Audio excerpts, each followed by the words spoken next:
تاریخ انسانیت.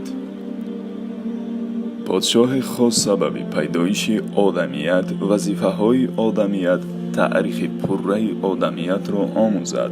او به نویسنده فرمود تاریخ انسانیت را نوشته به او پیشنهاد نماید. نویسنده پس از سالهای درازی زحمت به پادشاه تاریخ انسانیت را در 500 جلد آورده پیشنهاد نمود. شاه چون این جلدها را بدید گفت: من زیاد به کارهای مملکت بندم، تو این کتابت را کوتاه‌تر و مختصرتر کرده بیار. پس از 20 سال دیگر نویسنده به قصر پادشاه آمد. اکنون سبب پیدایش آدمیت، تاریخ و وظیفه‌های انسانیت را او در 50 جلد جای داده بود.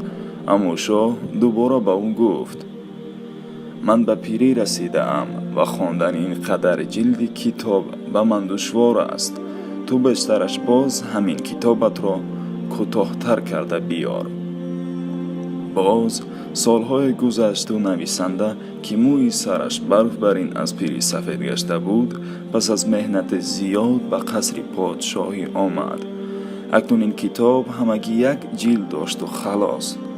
در آن کتاب هم از زندگی، علم و عمل آدمیت، فایده های زندگی در بندگی در این دنیا نشر گشته بود. آن کتاب ساده و آسان فهم نوشته شده بود. اما افسوس، پادشاه در جایگاه مرگ قرار داشت و نه قوت و نه خواهش خواندن این کتاب را داشت.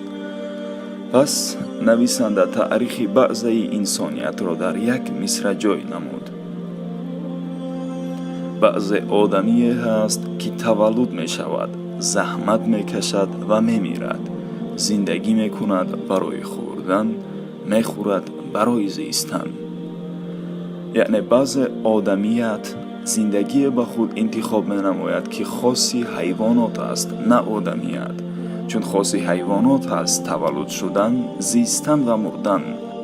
حیوانات را خداوند عقل نداده است، اما آدمی را عقل داده است. حیوانات را خداوند طاعت و عبادت نفرموده است، آدمی را چنین وظیفه ها واگذاشته است. گر همین عقل را آدمی بر نفسش غالب گرداند، خداوند او را حتی از فرشتگان بالا و اعلی نماید. اما گر انسان عقلش را مطیع نفسش گرداند، او از حیوان دیده پستر و بقدرتر گردد.